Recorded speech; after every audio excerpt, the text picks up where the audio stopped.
कल कथा में कहा था, स्मरण में होगा आप लोगों के, देवी को प्रसन्न करने के लिए अग्नि की जरूरत पड़ती है और शिव को प्रसन्न करने के लिए जल की जरूरत पड़ती है। कल की कथा में कहा था। जितने देवी के उपासक हैं या अष्टमी नवमी पूजने वाले हैं, वो कंडा जलाकर, गोबरी जलाकर, गाय का गोबर सूख जाता है उसको जलाकर उसमें धूप छोड़ते हैं, मालपुआ या पूड़ी या खोट या सब्जी जो भी बनता है उसको छोड़ते हैं, अष्टमी नवमी पर पूजन करते हैं, धूप देते हैं, अग्नि में छोड़ते हैं। क्यों छोड़ते हैं?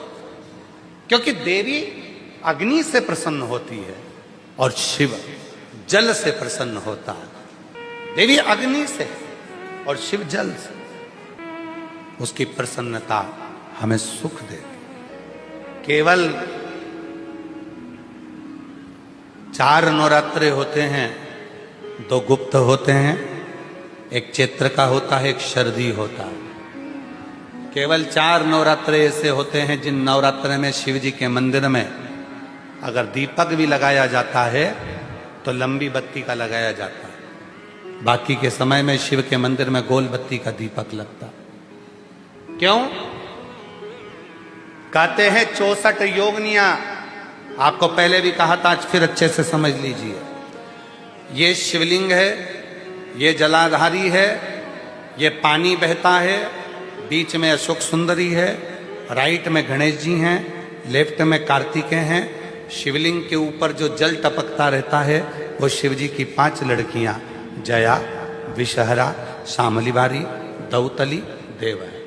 ये पीठिका पार्वती जी का हस्त कमल, ये पीठिका पार्वती जी का हस्त कमल। इस पीठिका के नीचे जितना मोटा भाग रहता है, शिवलिंग जहां रखा है उस पीठिका का जितना मोटा भाग, जहां से पानी नीचे गिरता है, जितना मोटा भाग होता है, इतने पूरे मोटे भाग में मां आद्य शक्ति के 64 योगनियां यहां पर विराजमान होती है। जब हम जल समर्पित कर कर लंबी बत्ती का दीपक नवरात्रे में लगाते हैं तो जो 64 योगनियों की जो शक्ति है, 64 योगनियों का जो फल है, देवी की आराधना और साधना का जो फल है, भले हमने व्रत करा नहीं करा, भले हमने पूजन करी नहीं करी, भले हम नवरात्रे में कोई व्रत साधना तप नहीं कर पाए, कोई बात नहीं, पर जिसने शिव को जल चढ़ाया, ये जल बहकर यहां से निकलेगा,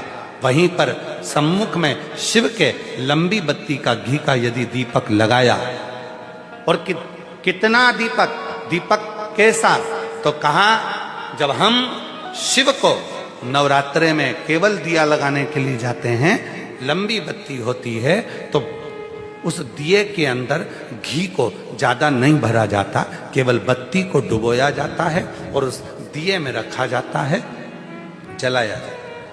शिव और वो 64 योगनियां जो यहां विराज रही हैं, यहां शिवलिंग, मां आदिशक्ति दुर्गा भवानी, गणेश जी, कार्तिकेय, अशोक सुंदरी, शिव जी की 5 लड़कियां और ये 64 योगनियां, और 64 योगनियों के बाद में ये जल बहकर जाता है जितनी दूर तक, यहाँ 33 कोटि देवताओं का स्थान होता है।